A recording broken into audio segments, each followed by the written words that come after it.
أعوذ بالله من الشيطان الرجيم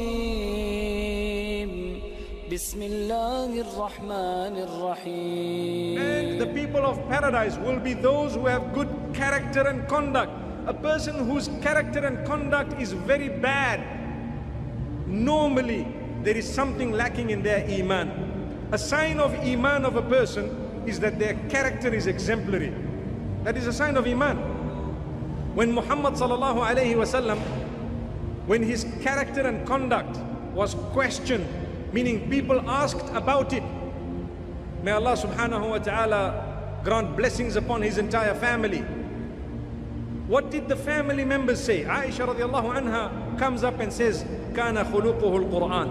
His character was the Quran, which means everything you find in the Quran, he was a living example of it. He was so compassionate. He had so much time for so many people, and he smiled and so on. He made people feel warm. Do you want to hear one of his characteristics? لا يحسب جليسه أن أحدا أكرم عليه منه.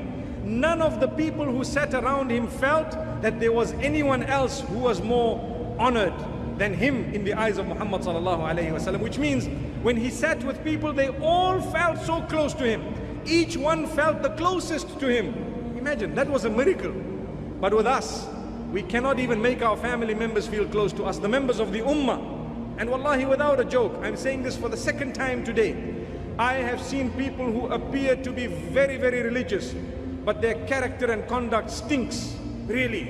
Stinks in the sense that they couldn't be bothered to greet or to respond to a greeting or to smile or to make people feel part of one family.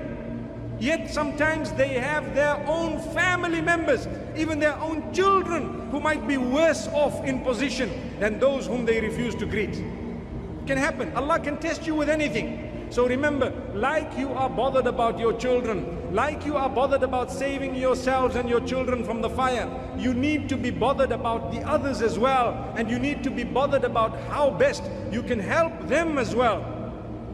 And Allah says in the Quran to Muhammad sallallahu alayhi wasallam, it is the mercy of Allah subhanahu wa ta'ala that made you lenient towards them, that softened you up towards them. فَبِمَا رَحْمَةٍ مِّنَ اللَّهِ لِنْتَ لَهُمْ وَلَوْ كُنْتَ فَظًّا غَلِيظَ الْقَلْبِ لَانْفَضُّوا مِنْ حَوْلِكَ. Allah says, had you been hard-hearted, had you been hard-hearted, they would have dispersed from around you. They wouldn't have wanted to listen to what you have to say. From this we learn that as an ummah, we will work together by employing the best methods of speaking and communicating with one another. The best method of communication. Think about it. Allah's given you a brain. This brain is not for nothing. It is there in order to help you lead a life of goodness, the best possible life, so that you will have khair and goodness in the dunya, in this world, as well as in the life after death. And one of the ways is you think before you talk. Before you open your mouth, ask yourself, what I'm about to say, how many ways are there to say what I want to say? And if there will always be more than one way, so which is the best way? And then you utter the words. But sadly, if you look at reality on the globe, what's happening today, people, whatever comes to their mind, without thinking, they blurt it out of their mouths. And then they tell you, you know what, I'm a very straightforward person. You're so straightforward that you made everyone else crooked. May Allah protect us. That shouldn't be the case. We should employ the best methods, speak to people correctly. We want to work together. We will indeed learn to help one another by the will of Allah subhanahu wa ta'ala.